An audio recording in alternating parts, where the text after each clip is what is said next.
Este domingo vamos a concluir este ciclo que hemos iniciado hace un par de semanas sobre el lado oscuro del dinero. Y antes de entrar directamente en la conferencia y en el tema de hoy, es evidente que, digamos, todos estamos muy interesados en esto y seguramente que este tema va a seguir dando que hablar.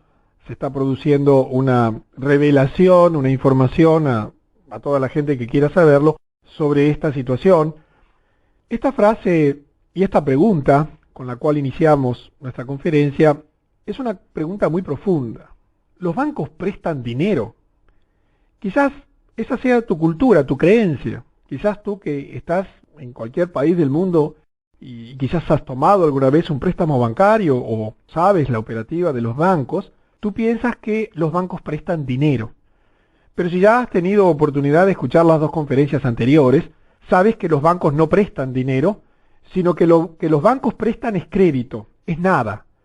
Ellos cuando te dan un préstamo no te dan dinero, porque crean el crédito sobre el mismo crédito. Por lo tanto, esta pregunta que parece simple de responder, ¿los bancos prestan dinero? Sí, claro, los bancos prestan dinero. Bueno, después de este ciclo de conferencias y de toda la información que vas a recibir, te va a dar una nueva respuesta. Los bancos no prestan dinero, solamente en el comienzo o quizás nunca prestaron dinero. La realidad es que los bancos prestan deuda y por eso la sociedad se ha endeudado absolutamente. Y esta frase de Lord Acton, Lord Jefe de la Justicia de Inglaterra en 1875, dice que la batalla que se ha filtrado bajo los siglos, no desde el año pasado ni desde el siglo pasado, sino bajo los siglos, y que tendrá que ser luchada más pronto o más tarde, es la gente versus los bancos. Espero que este ciclo de conferencias te ayude a comprender cosas básicas, que entiendas por qué nunca se podrán pagar todas las deudas. ¿Te llama la atención que toda la sociedad está endeudada? La intención es que entiendas cómo es que se endeudaron los gobiernos, por qué no se pueden pagar las deudas a nivel general. Estamos hablando de las sociedades, las ciudades, los municipios, las familias, cómo es que los bancos llegan finalmente a quedarse con todo. Que comprendas que el dinero es un instrumento de dominación. Es interesante que si bien se sabe cuándo comenzó a existir el dinero, no se sabe quién lo creó. Se pierden los orígenes de la historia, en un hecho que también ha quedado oculto intencionadamente. Espero que comprendas que la Reserva Federal es el gran instrumento de dominación moderno y que es el dinero el verdadero instrumento de control sobre los gobiernos y las naciones. Quizás tú creías que era el poder militar, el poder político. No, esos son aspectos secundarios, porque en realidad el gran instrumento de dominación fue así pensado desde el principio, es el dinero, y quiero ayudarte en estas conferencias a que tengas una comprensión profunda. Pero fundamentalmente, deseo que en función de esta información y de todo lo que te quiero proveer, tú sepas cómo enfrentar los tiempos que vienen, qué hacer de aquí en adelante, cómo prepararse para cuando ya no exista más el dinero y cuáles son las acciones posibles. Solo el tiempo, y no faltará mucho tiempo porque en los próximos 4 años tú vas a ver cosas increíbles, extraordinarias, que ni siquiera puedes imaginarla, te ayude esta información a prepararte para ese tiempo. Repasando un poquito lo que hablamos la semana anterior, habíamos comenzado hablando del momento de la historia en que nacían los cheques, luego hablamos también acerca del momento en que nacieron los billetes como instrumentos de pago. Recuerdas que originalmente el orfebre, que estamos utilizando como un personaje de ficción, que acuñó las primeras monedas de oro, que luego las comenzó a recibir en depósito para de ese modo facilitarle la tarea a la gente, comenzó a extender notas que se denominaron cheques. Y un día, bueno, en la ficción que hicimos, tarde, una noche, los orfebres tuvieron otra reunión porque ya se habían unido, secreta, y Fabián les reveló un nuevo plan. Fabián es este orfebre que nos sirve de guía en esta historia que hemos construido, que no es mía, que ya existía de antes, que yo la he tomado de un trabajo extraordinario que se llama Quiero la Tierra más un 5%, ebook que tienes en la página web que hemos creado para esto, y les reveló un nuevo plan. Convocaron al día siguiente a una reunión con todos los gobernadores y allí comentamos en la reunión anterior cómo fue que a partir de esa idea que él explicó, comenzó lentamente un proceso por el cual se iba a ir sustituyendo definitivamente el oro, la moneda verdadera, como instrumento de pago para ser sustituido por papeles que poco a poco irían perdiendo su valor en un proceso que te expliqué y que en el día de hoy absolutamente carecen de valor. Aprendimos también que los bancos prestan 9 veces lo que reciben, pero en realidad eso fue hasta cierto tiempo, porque ya hace algunas décadas que se han eliminado las restricciones y hoy los bancos prestan no 9 veces, sino muchísimas veces el dinero que reciben. Es decir, que la gente creía que cuando el banco presta dinero es porque recibe 10 pesos y presta 10 pesos y hasta allí puede prestar. No, eso se fue haciendo cada vez más elástico hasta que llegó un momento en que los bancos comenzaron a prestar 9 veces, o sea que por cada 10 que recibían podían prestar 90 más, debido a cómo fue jugando este trabajo de recibir dinero de terceros y saber que solamente se les reclamaba nada más que un 10%, una de cada 10 personas iba al banco a reclamar, y eso nos llevó a entender que los bancos no ganan la diferencia entre el porcentaje de interés que cobran y el porcentaje de interés que pagan, sino que los bancos tienen lo que se denomina, y hablábamos la vez anterior, el spread, es decir, esa diferencia de comercialización, de ganancia entre lo que cobran por el dinero que prestan y lo que pagan por el dinero que reciben. Unas cifras que en este momento son de varias decenas de miles de veces porcentuales. Las cifras son realmente asombrosas, porque en realidad el banco hoy está prestando nada más que deuda y entonces ya no tienen límites. Y hay una precisión importante que hacemos. Cuando hablamos de bancos, no estamos hablando tanto del pequeño banco de tu ciudad o de tu país, sino que estamos hablando de los bancos centrales, particularmente de la Reserva Federal, del Banco Central Europeo, de las principales instituciones financieras del mundo, que son las que manejan y las que emiten el verdadero dinero.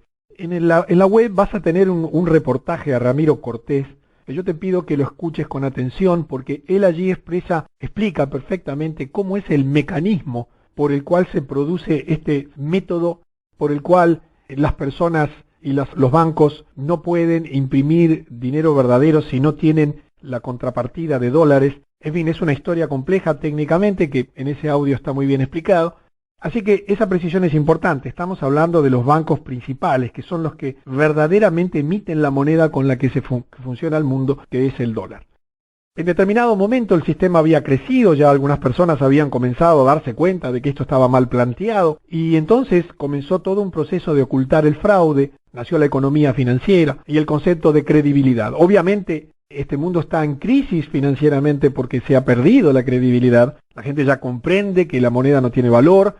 Mucha gente ya se dio cuenta que los Estados Unidos tienen una deuda absolutamente colosal, impagable, que cuando tú tienes un dólar lo único que tienes es un papel pintado, que se sustenta en un sistema que ya colapsó, pero que se mantiene porque hay interés en mantenerlo, pero que tarde o temprano va a ser soltado cuando el sistema continúe.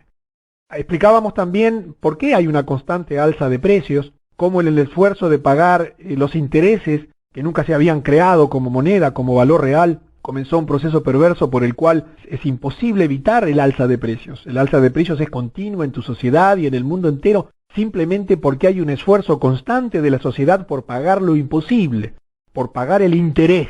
Y eso no se puede pagar porque nunca se imprimió, nunca se acuñó. Es un valor que no existe y por eso las sociedades están absolutamente encadenadas, prisioneras, en un esfuerzo imposible. Y claro, en el esfuerzo por pagar lo imposible, las empresas, los empresarios tuvieron que comenzar a crecer los precios, los empleados se quejaron y naturalmente comenzó una pugna de intereses y explicábamos la vez anterior por qué en determinado momento apareció la huelga cuando nunca la sociedad humana había concebido esa posibilidad que la gente dejase de trabajar. Porque el trabajo tenía que ver con esto que te estoy mostrando ahora, la verdadera riqueza. Porque llegó un punto en el desorden creado en que se comenzó a olvidar la verdadera riqueza. El dinero no fue creado como un objetivo en sí mismo. No tiene sentido que tú te dediques a juntar dinero, a ganar dinero, a trabajar por dinero. La sociedad fue creada y el ser humano fue creado para trabajar, para plantar lechugas, para generar naranjas, para producir vacas, para producir abrigos, instrumentos de labranza, etcétera, pero no para trabajar por dinero. Y entonces en ese olvido de la riqueza intencionado, hoy es un viva el dinero y vivan los bancos, y se ha creado una cultura donde toda la gente está trabajando por dinero, y hemos olvidado el verdadero sentido del trabajo. Y eso ha traído consecuencias funestas sobre las personas, donde la mayor parte de las personas, en lugar de vivir para trabajar, deberían trabajar para vivir. Se ha cambiado la naturaleza de las cosas. Originalmente el trabajo era una parte de la vida. Las personas trabajaban para generar la verdadera riqueza, el alimento, el abrigo, pero hoy las personas viven para trabajar. Y en lugar de tener un trabajo para insertarlo en la vida, tenemos una vida insertada en el trabajo. Y cuando nuestro hijo tiene 18 años o comienza a trabajar allí promedialmente, en lugar de decirle, hijo, ¿qué vida quieres construir? Para luego elegir el trabajo, hacemos absolutamente al revés. Y entonces allí la persona sale a buscar un trabajo en lugar de a buscar una vida. Y eso es parte de esta trampa diabólica que se ha creado a lo largo de los siglos. Y claro, la sociedad se complicó y veíamos en la semana anterior cómo aparecieron los fondos de beneficencia, necesidad de comenzar a ayudar a la gente que comenzaba a tener dinero en esa carrera frenética por intentar pagar lo imposible, tal como lo explicamos en la historia anterior, que tú puedes después ver en las grabaciones de las conferencias y en el ebook que podrás descargar. Y esos fondos de beneficencia, donde se comenzaron a agregar seguros de desempleo y demás, hicieron que el gobierno comenzase a tener que tomar tareas que hasta ese momento lo desempeñaban las personas.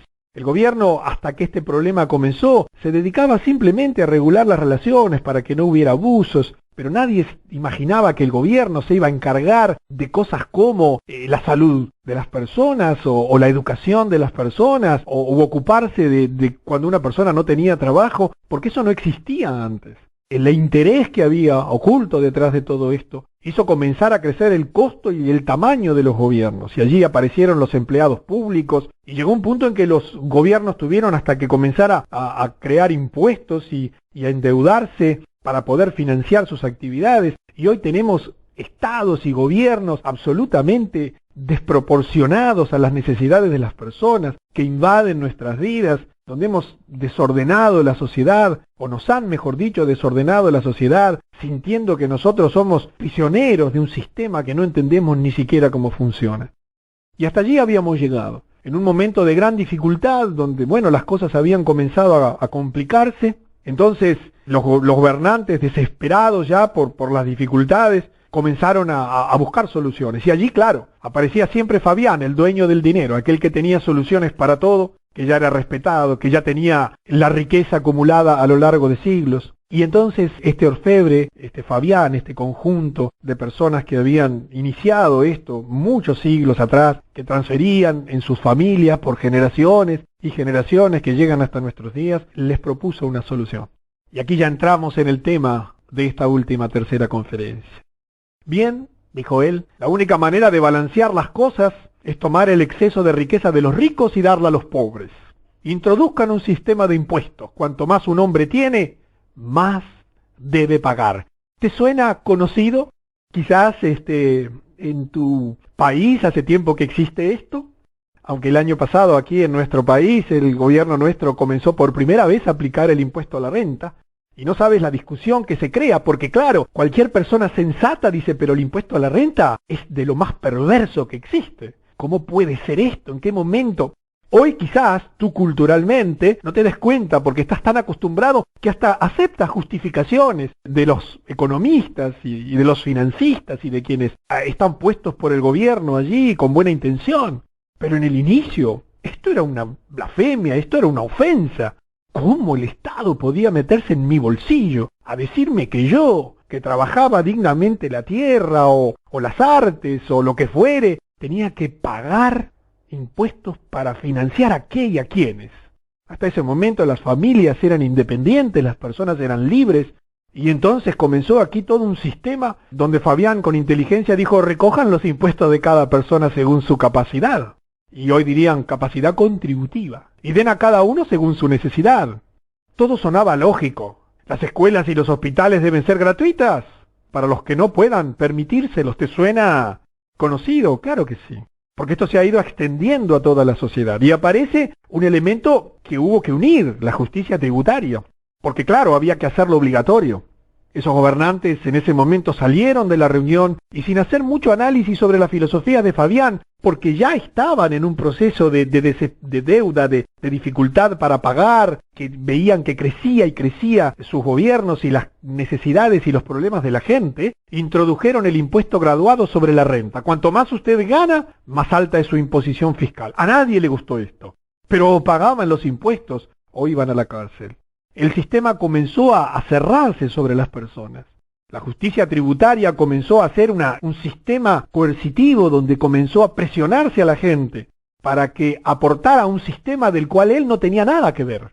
¿Acaso tienes tú algo que ver con la responsabilidad del sistema en que vives? ¿Con el despilfarro de los dineros que hacen los gobiernos? ¿Acaso tienes tú o yo algo que ver?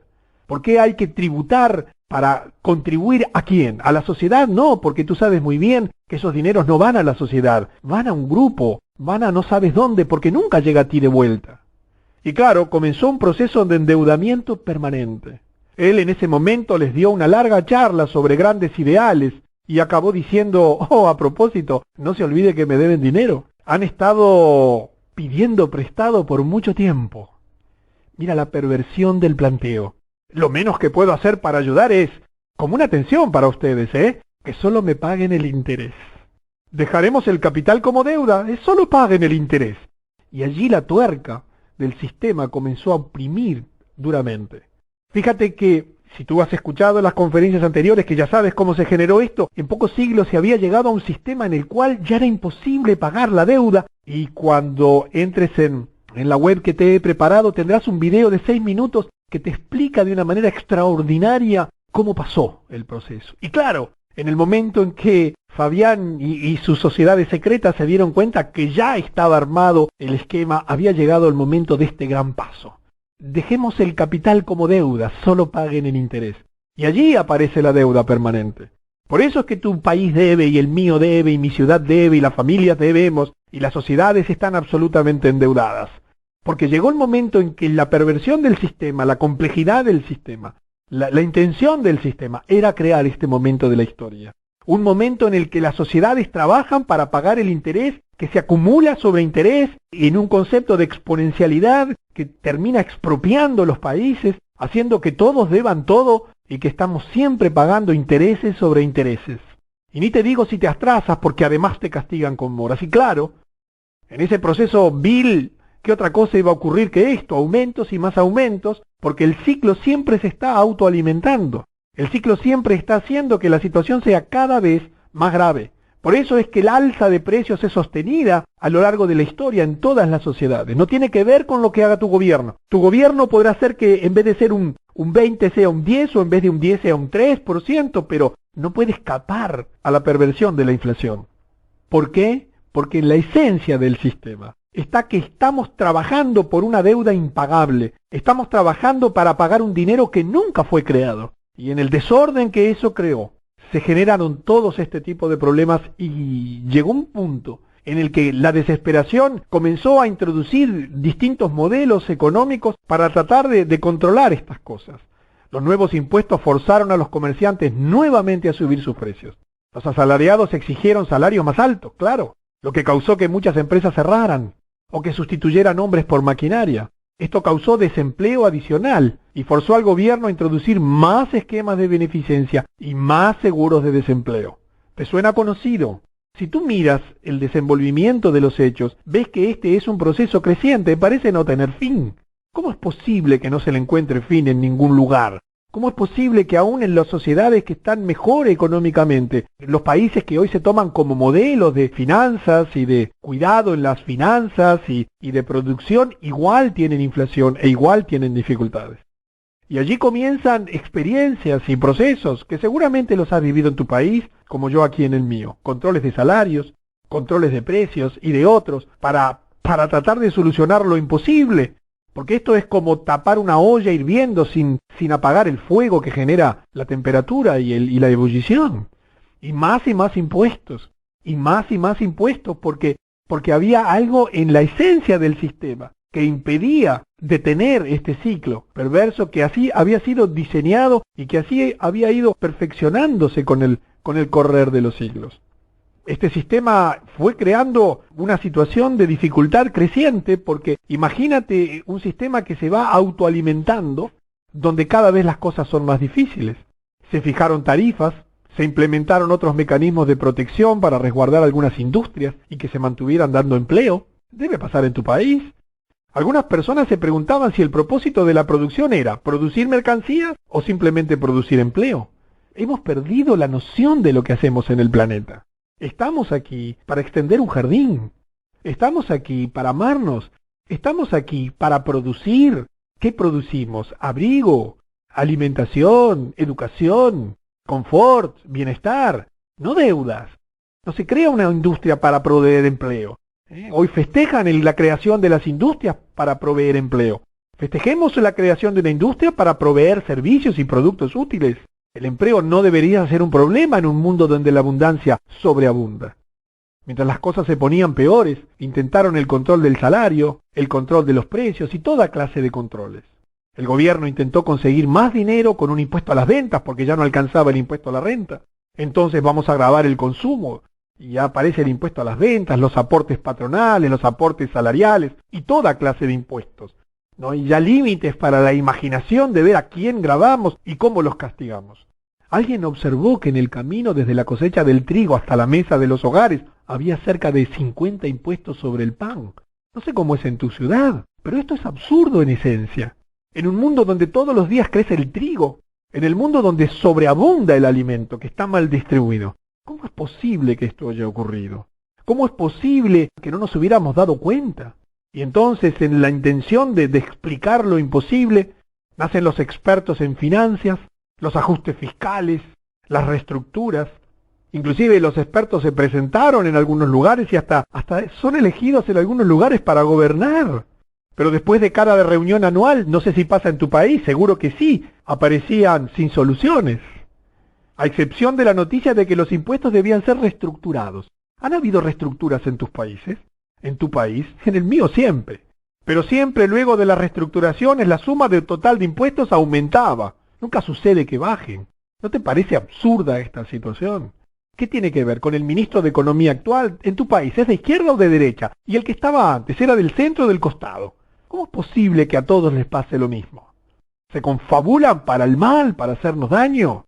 No, simplemente es que el sistema en su base genera esta perversión. Y claro, allí Fabián comenzó a exigir sus pagos de interés, porque ya no solamente había perdonado la deuda. Dijo, bueno, no es que la perdonó, dijo, no me la paguen, déjenla allí, páguenme los intereses. Llegó el momento en que la presión había que incidir y hacerla más dura. Y entonces comenzó a exigir pagos de interés y una porción más grande y más grande del dinero de los impuestos era necesario para pagarlo. Mira que estamos hablando del Banco Mundial, el Fondo Monetario Internacional, todas esas instituciones gigantescas que prestan dinero y renuevan y refinancian y tú ves como la deuda externa de tu país crece y crece y crece. Algo debe haber atrás de esto. Y naturalmente que en una sociedad complicada y en dificultades comenzarían las discusiones. Y comenzarían a aparecer cómo hacemos para solucionar esto. Y entonces nacen en algún momento los partidos políticos, porque quiero que entiendas que hasta cierto momento no había partidos políticos. Los gobernantes, como yo te explicaba en la reunión anterior, eran elegidos entre los vecinos, entre la gente que se conocía. Su función era muy limitada, estaba destinada a evitar abusos, conflictos, resolver cosas comunes, pero no eran gobernantes para sacarle dinero a la gente o para proponer soluciones de los problemas colosales que comenzaban a crearse, y entonces aparecen los partidos políticos. Vino la política partidaria. La gente discutía sobre qué partido político podría solucionar lo mejor posible sus problemas. Y discutieron sobre las personalidades, idealismo, los eslogans, todo, excepto el problema real. No sé si pasa en tu país, pasa en todos, ¿verdad? Uno ve antes de las elecciones cuánto discuten para después gobernar, no importa quién sea. Podrá ser un poco mejor, un poco peor el gobierno, pero no se discuten los problemas de fondo. No ves discusiones técnicas sobre la esencia de los problemas. Y mientras tanto, los gobiernos llegan a un punto en el que ya no pueden pagar la deuda, y así ves países en default, algunos por responsabilidades de hacer las cosas peor que otros. Pero en realidad ningún país está pagando la totalidad, siempre está refinanciando y acumulando deuda sobre deuda. Ocurrió que en una ciudad el interés de la deuda excedió la cantidad de impuestos que se recaudaron en un año. Imagínate ese momento de la historia, en el cual los impuestos sobre la gente, ventas, consumo, renta, patrimonio, de acá mira, si te cuento los impuestos que hay, es increíble. Y bueno, en todo el país el interés creció, siguió aumentando. Y se comenzó a pagar interés sobre interés sin pagar. Quizás has tenido alguna experiencia de endeudarte con algún organismo de crédito, o con la impositiva en tu ciudad, o con tu municipio, y sabes que pocos años después se te quedan con lo tuyo, porque ni siquiera respetan cuando la inflación baja, porque te siguen cobrando tasas de mora y de recargos financieros muy superiores a lo razonable. Y es dinero sobre dinero. Es un invento, te van creando una historia. La realidad sería diferente si no se capitalizara el interés. Pero justamente la perversión estaba en la capitalización. Hemos perdido la noción de lo que pagamos sobre estas cosas en nuestro país, y tú verás en el tuyo cómo los organismos de crédito, los bancos, las financieras tratan de ocultar las tasas reales de interés. Aquí están obligadas por el Banco Central a publicarlas. Y claro, llegó un momento en el que, en este proceso, imagínate, este es el desenlace. Los bancos llegarían, finalmente, a quedarse con todo.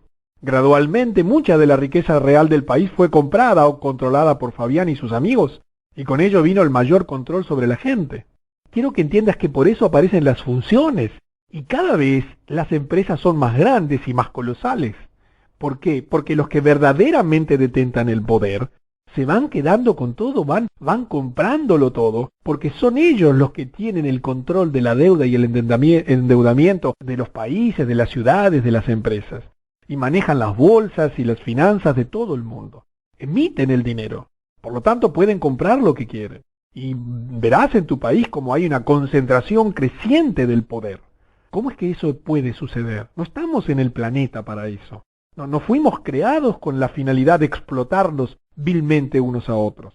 Y no creas esas teorías de que la naturaleza humana... No, la realidad es que este es un mundo pensado para que las personas se amasen, y no para esto. Sin embargo, el control no era todavía completo. Había que perfeccionarlo. Sabían que la situación no sería segura hasta que cada persona fuese controlada. La mayoría de la gente que se oponía al sistema era silenciada por presión financiera o sufría el ridículo público. Por eso es que este tipo de noticias y de información no están en tu escuela, ni en tu liceo, ni en tu universidad. Yo he ido a la Universidad de Ciencias Económicas de mi país, nunca me hablaron de estas cosas. Y en ningún circuito educativo esto funciona así. Porque a su vez todos los modelos educativos son pensados de estos organismos centrales. Y claro, es un proceso de concentración, de capital, brutal. Entonces, ¿qué hicieron? ¿Cómo siguieron perfeccionando? Para lograr esto, Fabián y sus amigos compraron la mayoría de los periódicos, TV y las estaciones de radio. Seleccionaron cuidadosamente a la gente para operarlas. Muchas de estas personas tenían y tienen un deseo sincero de mejorar el mundo, pero nunca se dieron cuenta cómo los utilizaban y los utilizan. Yo a veces escucho comentadores de las cadenas, grandes cadenas de información, que obviamente todas pertenecen a este grupo de sociedades secretas, y los escucho decir cosas y discutir sobre temas que no son la base del asunto. Sus soluciones se ocuparon siempre de los efectos del problema, nunca de la causa. Y así aparecen entonces un conjunto de instrumentos que hoy están dominando el mundo, que hasta tienen un nombre curioso, tienen un nombre gracioso porque dicen ser medios de difusión. A mí me gusta decir que son medios de distracción. Nos distraen, nos informan lo que quieren. Había varios periódicos, uno para el ala derecha, uno para el ala izquierda, uno para los trabajadores, uno para los patrones, etcétera, etcétera, etcétera. No importaba mucho en cuál usted creyera, siempre y cuando usted no pensara en el problema real. El plan de Fabián casi estaba en su terminación, y estamos hablando ya de pocas décadas atrás. El país entero le debía el dinero a él. Con la educación y los medios, él tenía el control de las mentes de las personas. Podían pensar y creer solamente lo que él deseaba que pensaran. Los medios fijaban los temas y los debates. Ten cuidado, analiza lo que está ocurriendo. Absolutamente toda la información oficial está manipulada. Imagínate tú, por un instante, el poder que esto representa. Disponer del poder absoluto sobre el dinero. Disponer del poder que da el ser acreedor de todo el mundo. Disponer de los medios de información o de distracción. Las posibilidades son infinitas. Cualquier tipo de maniobras les es posible. Y entonces debes tratar de entender por qué esta gente hace esto. ¿Por qué? Una vez que el hombre tiene mucho más dinero que el que puede gastar para sus placeres, ¿qué desafío queda para excitarlo? Nosotros que estamos aquí, somos personas comunes, tenemos ambiciones materiales, pero no se nos ocurre el poder por el poder. Para aquellos con una mentalidad de clase dominante, la respuesta es el poder. Poder puro y completo sobre los otros seres humanos. Quizás te llame la atención. Quizás me digas, Luis, no puede ser así. ¿Sería posible? Pues entonces lee sobre estos temas y te vas a asombrar de sus declaraciones. Y la historia está llena de demostraciones de gente que cree en el poder puro y completo sobre los otros seres humanos. Colocaron idealistas en los medios de comunicación y en el gobierno, pero los controladores reales que Fabián buscaba eran los que tenían mentalidad de clase dominante. Y está lleno de ellos, mucho más de lo que te imaginas.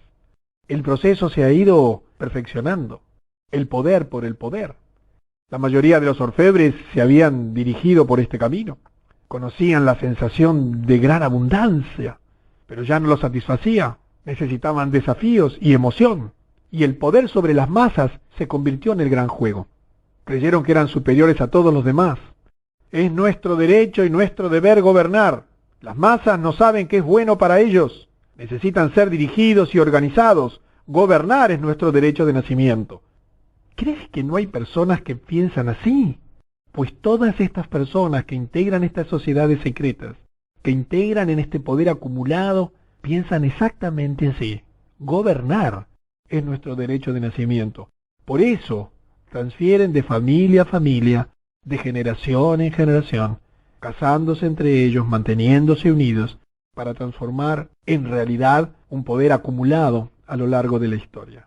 Y aparece a principios de siglo, allá por 1910, 1913, el gran instrumento para manejar el sistema financiero mundial.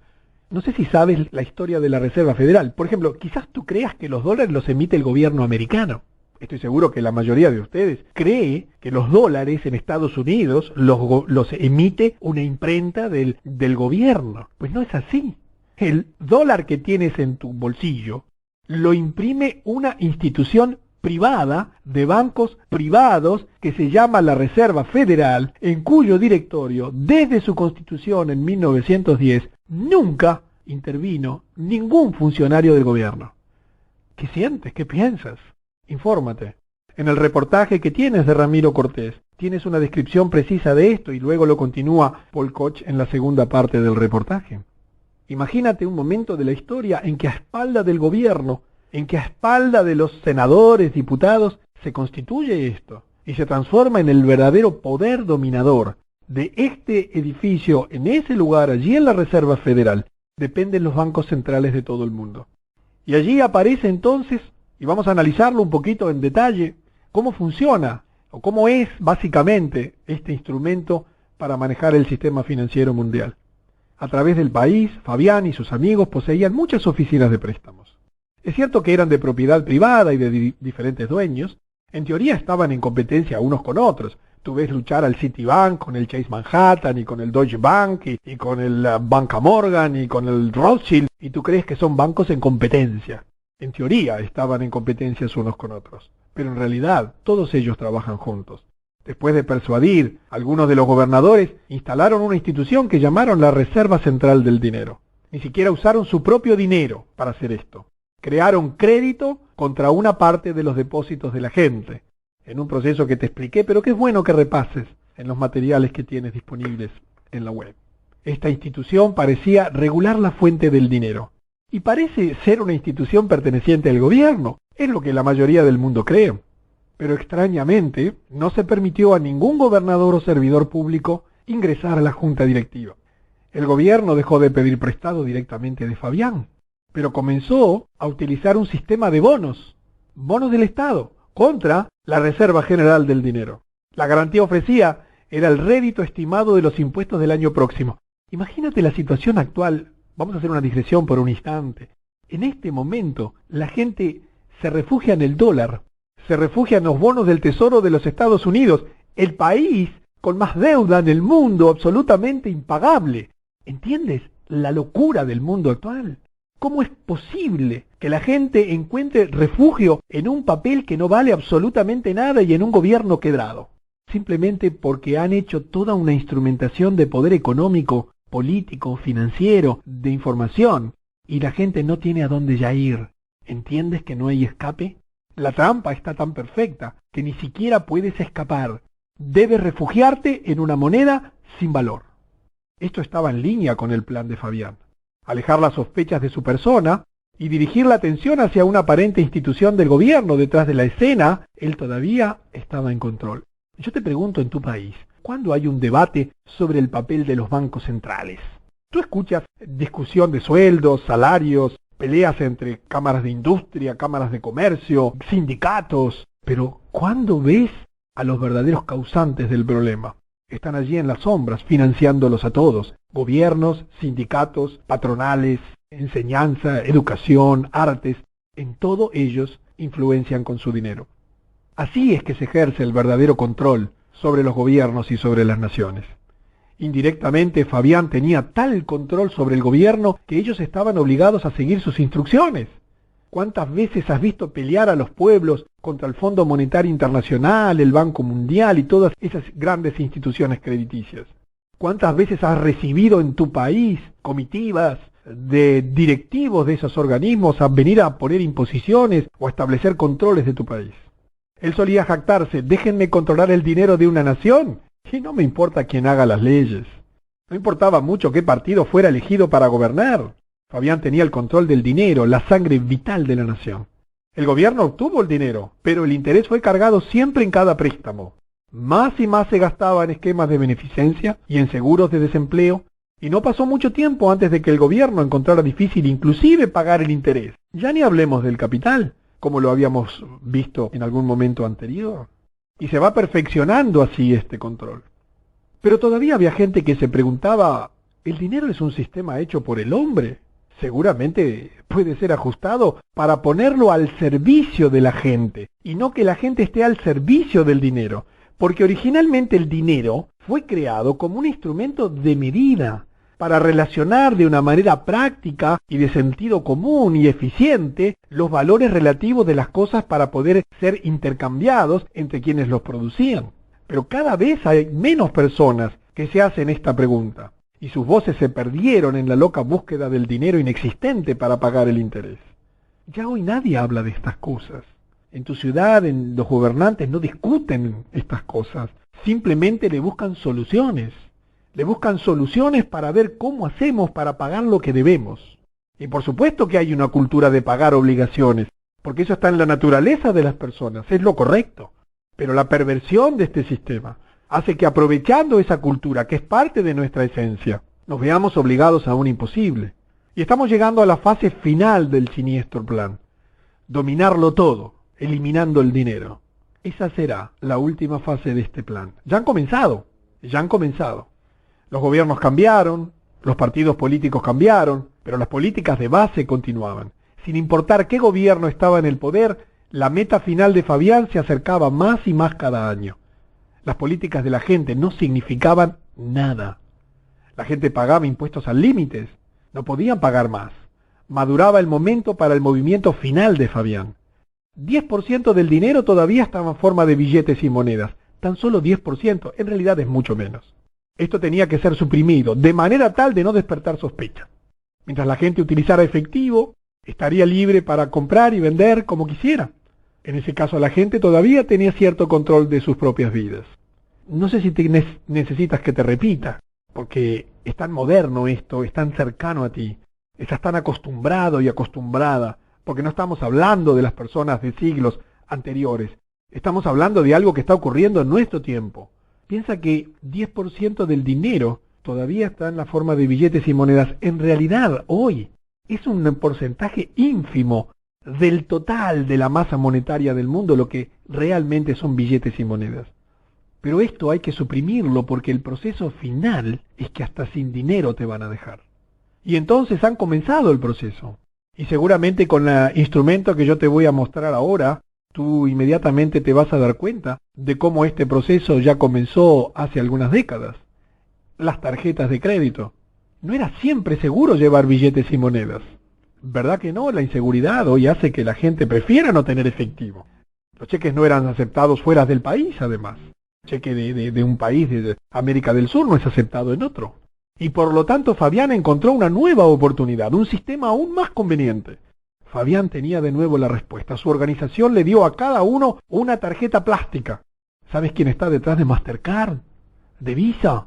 ¿No te llama la atención el poder acumulado en el mundo entero? Su organización le dio a cada uno una tarjeta plástica que mostraba el nombre de la persona, la fotografía en algún tiempo y un número de identificación. En cualquier lugar donde esta tarjeta fuera presentada, el comerciante telefoneaba a la computadora central para controlar el crédito. Si tenía crédito, la persona podía comprar lo que desee, claro, hasta cierta cantidad. Operaciones contables sobre operaciones contables.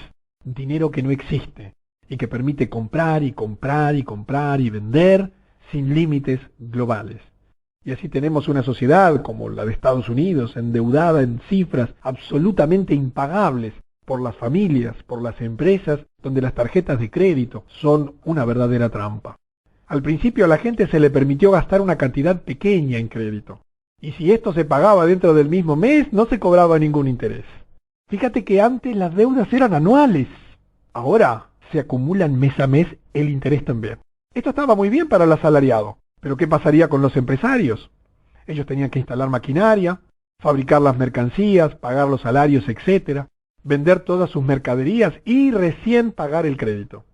Si se excedían un mes, lo cargaban con un 1%, 1.5% por cada mes que la deuda era debida. Eso es un 18% anual. Los empresarios no tenían ninguna opción más que agregar el 18% sobre el precio de venta. Pero todo este dinero o crédito adicional, el 18%, no había sido prestado a nadie, no estaba en circulación. En todo el país los empresarios tenían la imposible tarea de pagar 118 por cada 100 que pidieron prestados. Pero los 18 adicionales nunca habían sido creados en el sistema. ¿Entiendes? El interés es algo inexistente. No existe. Es imposible pagarlo. Se acumula sobre sí mismo, siendo esa la frutilla de la torta. Interés sobre interés. Es un proceso de dominio total. Y en ese proceso de dominio total, eliminar el dinero es fundamental. Y en ese momento tendrás el microchip, que acá en la historia aparece con otro nombre. Fabián quería que las tarjetas plásticas reemplazaran a los billetes y las monedas.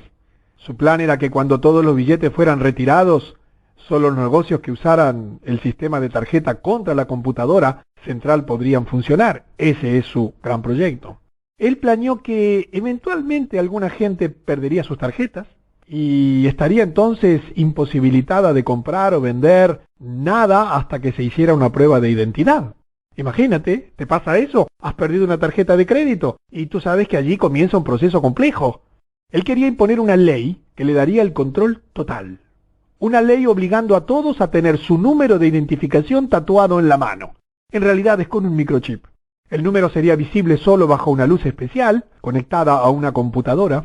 Cada computadora debería estar conectada a la computadora central gigante y así Fabián podría saberlo todo sobre todos.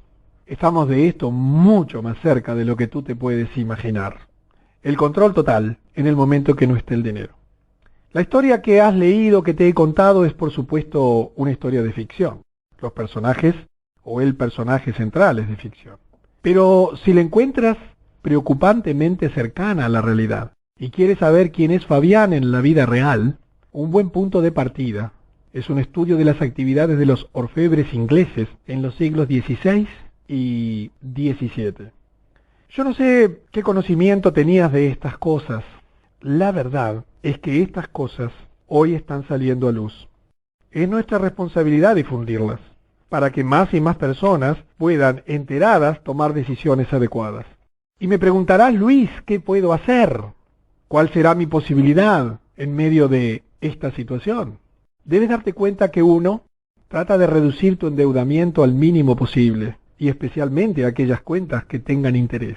Una cosa es en las sociedades, las grandes empresas, los bancos, donde el endeudamiento es impagable, pero a nivel individual es posible defenderse. Trata de no tener deudas, trata de no comprar a crédito, trata de reducir tu dependencia al máximo de las tarjetas de crédito. Si tienes dinero y tienes dudas de dónde ponerlo, Ubícalo en alguno de los bancos de estas sociedades secretas. Ellas nunca van a caer, esos bancos nunca van a caer. Hay unas listas de eso que puedes perfectamente encontrar por internet. Pero fundamentalmente comprende que tenemos que tener una nueva estrategia para sobrevivir. Busca una protección espiritual con este tema. Es mucho más complejo de lo que tú te imaginas. Acércate a tu iglesia, acércate a lugares donde haya un poder espiritual fuerte que te pueda proteger en tiempos donde se está generando una batalla final por el poder global. Yo no sé si tú ves, no sé si tienes hijos menores, yo tengo un niño de 9 años. Hace años que comparto con él dibujos animados, CNN, Cartoon Networks. Si tú miras la programación de los dibujos animados, más del 70% de los minutos son seres del más allá que vienen en un esfuerzo por dominación final contra seres del más acá. Recuerda que los medios de distracción están en manos de ellos.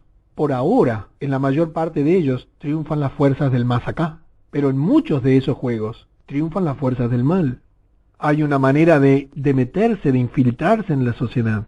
Hay una muestra de que todos los medios de distracción te dicen, se está librando una batalla por el gobierno mundial, por el dominio mundial. Ten en cuenta estas cosas, no para preocuparte, sino para sentirte libre, tomando las decisiones individuales que te puedan salir de este esquema perverso o reducirlo en su mínima expresión. Otro cantar será cuando te enfrentes al microchip. Allí nos veremos dentro de algunos pocos años. Pero por ahora, estamos a tiempo de tomar decisiones sabias e inteligentes que nos permitan acercarnos a la verdadera vida, que es disfrutar del trabajo. Y aquí alguna reflexión adicional. ¿Qué es el trabajo para ti? Para mí el trabajo es una manera de ser, de existir.